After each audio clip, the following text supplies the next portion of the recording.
Olá, tudo bem? Bem-vindo ao canal Viver de Renda. Se inscreva no canal, deixe seu like e compartilhe com os amigos. Nos acompanhe também no Instagram Viver de Renda Canal e no nosso novo canal aqui no YouTube, o Café com Ações. Sou Clóvis Faleiro, formado em administração, consultor de empresas, investidor na Bolsa desde 2006.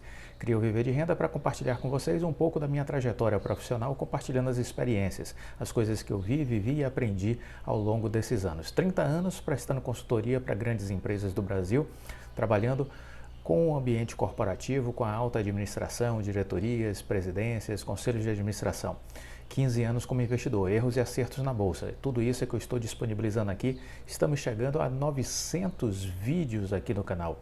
Portanto, dedique o seu tempo a maratonar todos os vídeos e assim ir adquirindo os conhecimentos já disponibilizados gratuitamente aqui para vocês. Façam a linha do tempo, vai lá em julho de 2020, que foi exatamente quando criamos o canal, e vai maratonando todos os vídeos, porque as ideias vão se complementando nesse percurso temporal que eu lhe convido a fazer. Bom, eu quero começar compartilhando com vocês um trecho de um discurso do Martin Luther King, que liderou a luta pelos direitos civis nos Estados Unidos. Se não puder voar, corra. Se não puder correr, ande. Se não puder andar, rasteje. Mas de qualquer jeito, vá em frente. De qualquer jeito, vá em frente. Então, isso é muito importante. Não desista dos seus sonhos. Não importa como você vá, como você vai buscá-los. O importante é que você não desista jamais. Persista. Vá em busca das coisas que você acredita. A única pessoa que pode realizar os seus sonhos é você mesmo. Portanto, não desista. Vá em frente. Lute. Faça cada dia o seu melhor. Não se contente com menos. A busca pelos seus objetivos, pelas coisas que você acredita, reside em você mesmo. Então, cabe a você fazer com que essas coisas possam se tornar realidade. Muito bem. Estamos no domingo, fazendo o nosso estudo de caso da Oi, mas eu quero aproveitar a ocasião e falar um pouco sobre alguns temas nessa manhã de domingo. Vamos começar com uma reflexão sobre a questão da tecnologia. Estamos vivendo uma grande transformação nos últimos anos e me chamou a atenção uma notícia dizendo o seguinte: a era do petróleo acabou, agora estamos na era da tecnologia, das grandes empresas de tecnologia. Se nós olharmos as 8 empresas mais valiosas do mundo, se nós olharmos o ranking das empresas mais valiosas do mundo, das 8 maiores empresas do mundo, 7 são empresas de tecnologia. Então isso não pode ser desconsiderado. 7 empresas são empresas de tecnologia. Precisamos estar atentos a isso, né? Se nós nos aprofundarmos um pouco mais nessa informação, a gente vai ver que a primeira grande empresa hoje no ranking mundial é a Microsoft, que acabou ocupando essa posição, passando por conta dos resultados do último trimestre a Apple, que vinha liderando já há bastante tempo. A Microsoft tem um valor de mercado de 2,5 trilhões de dólares. 2,5 trilhões de dólares. Isso é quase o dobro do PIB de países como o Brasil ou a Austrália. A Apple, segunda colocada, está ali muito próxima e acredito que no próximo trimestre consiga ocupar de novo a primeira colocação, passando a Microsoft. A Apple hoje está em segundo lugar, com um valor de mercado de 2,4 trilhões de dólares. Ela tem 4,5 vezes o valor do PIB de países como a Suécia, por exemplo. Então veja, esse é um novo mundo onde a tecnologia está, vamos dizer assim, chamando a atenção pelos excelentes resultados que essas empresas estão demonstrando no mercado. Quando a gente olha para 2005, não faz muito tempo, portanto, quando a gente olha para 2005, a lista das 8 empresas mais valiosas do mundo era dominada por 3 grandes empresas de petróleo: a Exxon, a British Petroleum e a Shell.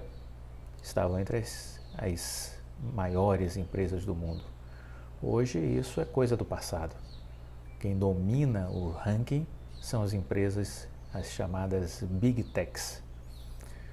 Das companhias de combustíveis fósseis, a única que ainda se destaca em projeção de relevância, né, é a Saudi, a Aramco, né, com 1,9 trilhões de valor de mercado. Ela entra na lista das empresas mais valiosas atualmente. Mas o importante é isso: das 8 maiores empresas do mundo, 7 são empresas de tecnologia, né? Então o mundo está em transformação, o mundo está mudando e já faz algum tempo, né? Essas empresas já estão ocupando essa posição de destaque há algum tempo. Portanto, observemos isso. Por quê? Porque a Oi Soluções é o braço tecnológico da Oi. E é esse braço tecnológico que nós precisamos estar atentos, porque ele pode exponencializar em muito os resultados da empresa, né? Falamos no sábado sobre a situação da Bolsa, né? E o importante é dizer que o investidor estrangeiro está voltando, e isso é uma coisa que a gente precisa entender. Outubro, tivemos já uma grande participação do estrangeiro. Novembro, nos primeiros dias, essa participação de fluxo de entrada continua, entendeu? Então, eles estão comprando as ações que eles estão entendendo que estão muito descontadas. É isso que está acontecendo.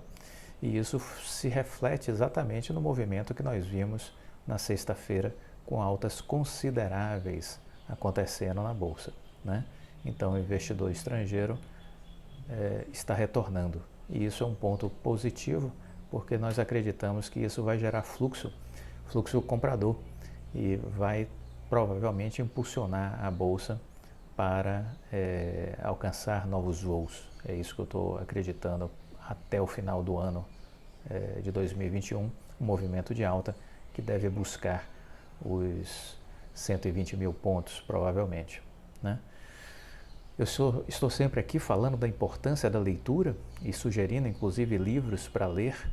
E eu queria dizer a vocês que teve alguns estudos que foram divulgados recentemente que chegaram à seguinte conclusão: que ler literalmente muda o nosso cérebro. Ler literalmente muda o nosso cérebro. Os estudos indicam que a leitura profunda é uma habilidade humana relativamente recente, mas que ela molda as novas sinapses. Ela contribui com o desenvolvimento do nosso cérebro. E isso é algo que é muito relevante para a nossa capacidade de aprendizado, né? Uma matéria da BBC disse exatamente isso: ler é um hábito recente, pode soar estranho nestes tempos em que lemos mais do que nunca, principalmente nas nossas telinhas, né, de celulares, de computadores, de tablets, mas a leitura é uma habilidade adquirida pela humanidade há apenas cerca de 6.000 anos, então é recente, considerando a evolução da humanidade. Por isso, os cientistas descobriram que ela não está registrada no nosso código genético, ou seja, cada pessoa precisa aprender do zero. Para a neurocientista Marianne Wolf, não há nada menos natural do que ler. E isso não é de forma alguma ruim.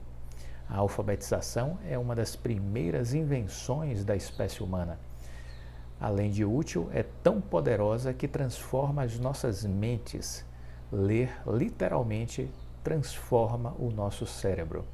Então, vamos praticar a leitura, vamos adquirir esse hábito saudável, porque deste modo a gente vai transformar as nossas vidas. Ainda falando sobre tecnologia, me chamou a atenção uma nota que eu vi num órgão de comunicação dizendo falando sobre uma empresa que foi recém-adquirida pela Coca-Cola. Estou falando da Body Armor. E o curioso é que um ex-atleta que faleceu, mas um gênio do basquete, o Kobe Bryant, foi um dos primeiros investidores dessa empresa. Em 2014, o mega jogador da NBA, Kobe Bryant, fez um acordo para apoiar a marca de esporte drinks naturais, a Body Armor, e investiu $6 milhões adquirindo uma participação de 10% nessa embrionária empresa que estava surgindo nos Estados Unidos. E o curioso é que de lá para cá o que foi que aconteceu? A empresa cresceu, a empresa ganhou corpo e agora a Body Armor foi adquirida, foi comprada pela Coca-Cola. E a família do Kobe Bryant vai receber por aqueles 10% $400 milhões. 400 milhões de dólares. O que é mais do que a receita que Kobe Bryant fez durante toda a sua carreira de jogador de basquete. Essa história mostra o poder das startups, das fintechs, na geração de valor e na geração de riqueza no longo prazo. Kobe Bryant é até hoje considerado um dos maiores jogadores da história da NBA, jogou toda a sua carreira no Los Angeles Lakers e faleceu em janeiro de 2020 num trágico acidente aos 41 anos, quando seu helicóptero voando na Califórnia em condições adversas acabou se acidentando e ele e sua filha, que também estava a bordo, a Gianna, de 13 anos, faleceram. Então, o importante aqui é mostrar esse poder das empresas embrionárias, as startups, as fintechs, na geração de valor, na geração de riqueza. E aí a gente entende a lógica do Rodrigo Abreu ter criado o 8, um ambiente de aceleração de startups que pertence à Oi. São informações que muita gente sequer conhece. Quando a gente vê os analistas falando sobre Oi, é uma profusão de comentários superficiais, ninguém se aprofunda em absolutamente nada e ninguém tem noção das potencialidades que essa empresa pode ter no futuro. Então, quem já comentou, por exemplo, a respeito do crédito tributário que a Oi pode vir a receber, quem já falou e explicou o potencial da Oi Soluções, que a Oi possui uma vantagem competitiva, por combinar exatamente uma extensão de fibra ótica gigantesca com serviços na área de tecnologia. Poucas pessoas falam sobre isso. Então há uma superficialidade, um comentário sempre muito raso sobre a empresa. E o que mostra o desconhecimento destas pessoas sobre o que estão falando. Infelizmente, as pessoas são superficiais, são rasas e nessa superficialidade acabam falando muita coisa que não faz o menor sentido. Daí a importância de nós sermos seletivos, de procurarmos perceber, separar o joio do trigo. Isso é muito importante. Então, fica também essa reflexão. Precisamos ser seletivos, precisamos investir em conhecimento, precisamos dedicar o nosso tempo na busca pelo conhecimento e lembrar sempre que estamos na era do conhecimento, precisamos estudar, precisamos adquirir dados. Os dados são os dados são o novo petróleo, como eu já comentei isso aqui algumas vezes, mas o mais importante também é o que vamos fazer com estas informações, porque os dados estão disponíveis nas redes, na internet, então eles têm acessibilidade. Por outro lado, exatamente por termos uma profusão tão grande de dados, as pessoas muitas vezes não sabem o que buscar, onde buscar e o que fazer com essas informações, com esses dados. Então, você não consegue transformar os dados em riqueza.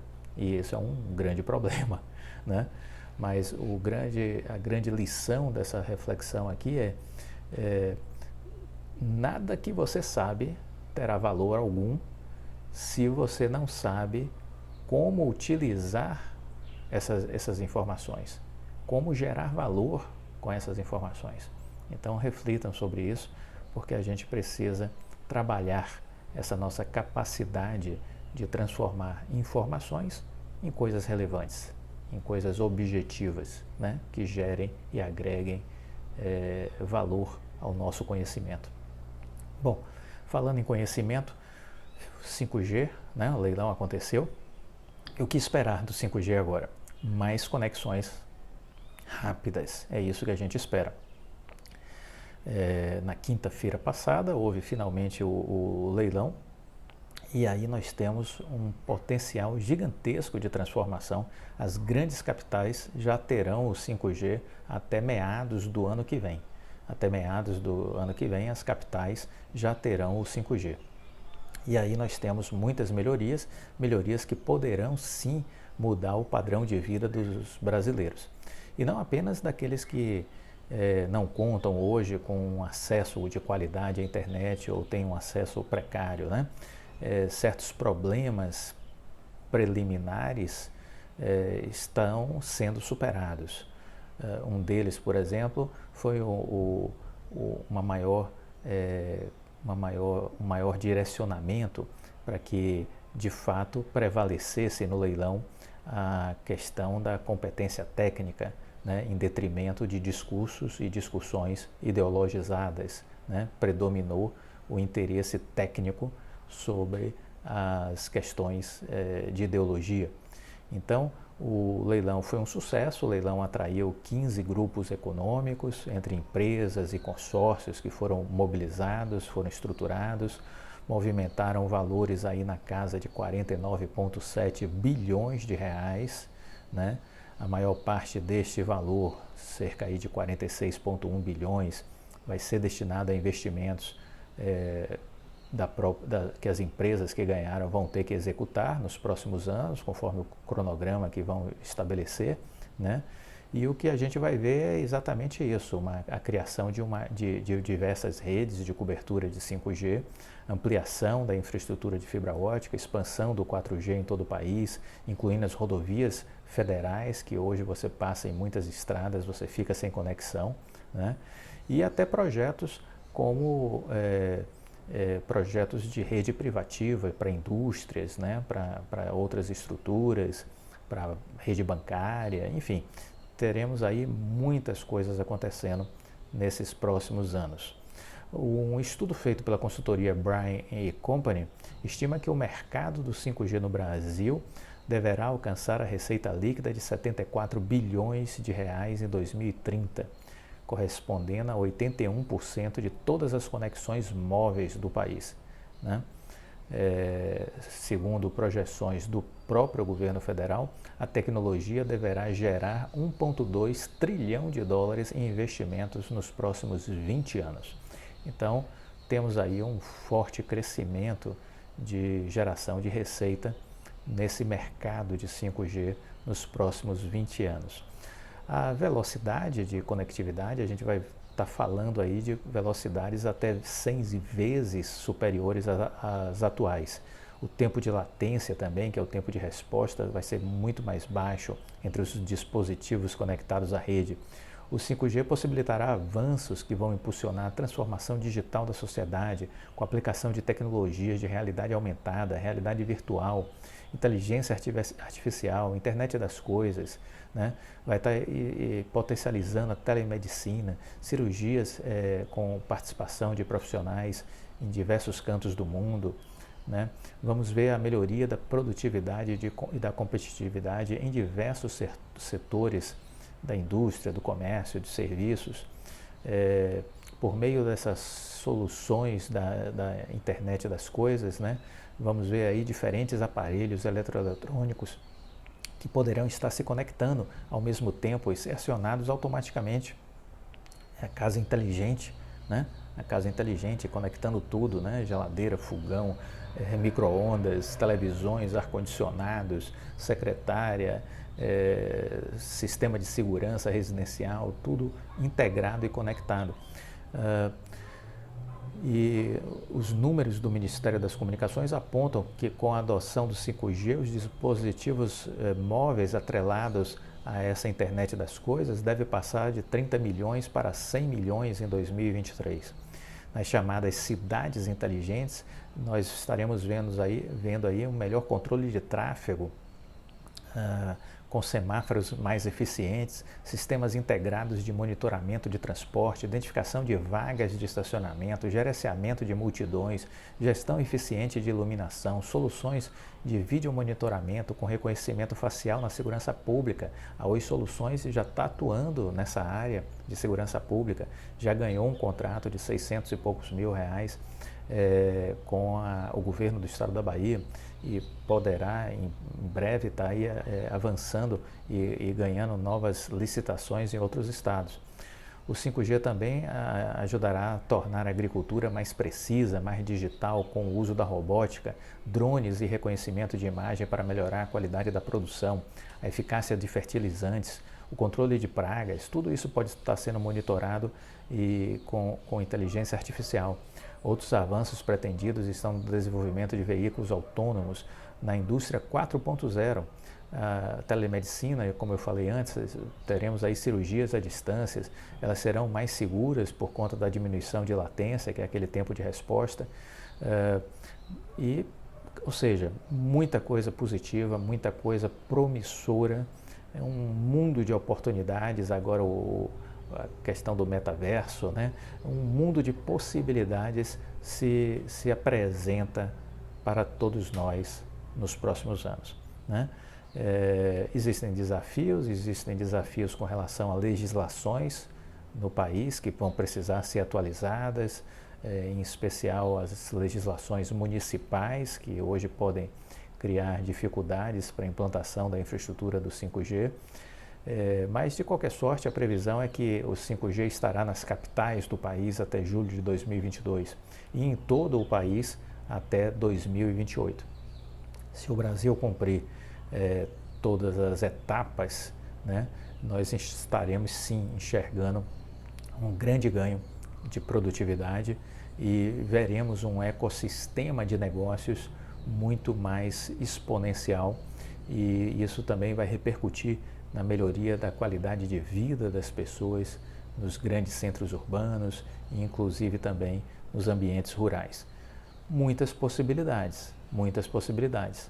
Então, fiquemos atentos a esse conjunto de transformações que vem por aí. E muita gente me diz, poxa, e a Oi ficou de fora? Sim, a Oi já tinha decidido estar de fora a partir do momento que ela resolveu vender a Oi Imóvel. Ela já tinha ali sinalizado que estaria de fora do leilão do 5G e não faz parte da sua estratégia estar diretamente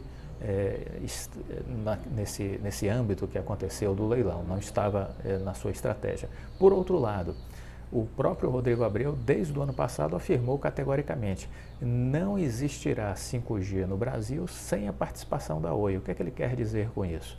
É que a estrutura de fibra ótica da Oi será necessária para o 5G. Então, as empresas que ganharam o leilão vão precisar contratar a fibra ótica da Oi para fazer a conexão entre as antenas do 5G. As antenas do 5G são pequenas antenas que terão que ficar nos postes de iluminação. Entre um poste e outro, tenham que usar a fibra ótica. E quem mais tem estrutura de fibra ótica no Brasil? Chama-se Oi. Então, as empresas estarão contratando a Oi para utilizar a sua fibra ótica. Isso é vital. Certo? Então, a Oi indiretamente vai participar de todo esse processo. E com a Oi Soluções, estará inserida neste contexto outro, do uso do potencial que o 5G traz. Ou seja, da possibilidade de estar desenvolvendo uma série de coisas envolvendo aí casas inteligentes, cidades inteligentes, programas de reconhecimento facial, né, na área de segurança pública, melhorias urbanas, né? Tudo isso vão ser ações que poderão estar em gestação na Oi Soluções. Né? O estímulo a novas startups em diversas áreas, saúde, educação, tudo isso a Oi poderá estar exponencializando nos próximos anos. Esse é o DNA do CEO da empresa, do Rodrigo Abreu.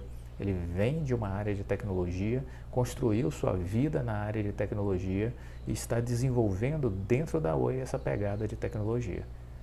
Eu costumo sempre insistir nessa tecla que enquanto todo mundo acha que a fibra é o grande negócio da Oi, eu continuo batendo na tecla que o grande negócio da Oi é tecnologia. A fibra é vamos dizer assim, é a estratégia inicial dessa transformação da Oi. Mas o que vem aí por trás é a tecnologia. A Oi está se transformando numa empresa de tecnologia. E aí os múltiplos são exponenciais, o potencial disso é gigantesco e é isso que a gente tem que estar de olho, é isso que a gente tem que estar observando. É para este caminho que a Oi está se dirigindo, essa estrada que ela está pegando.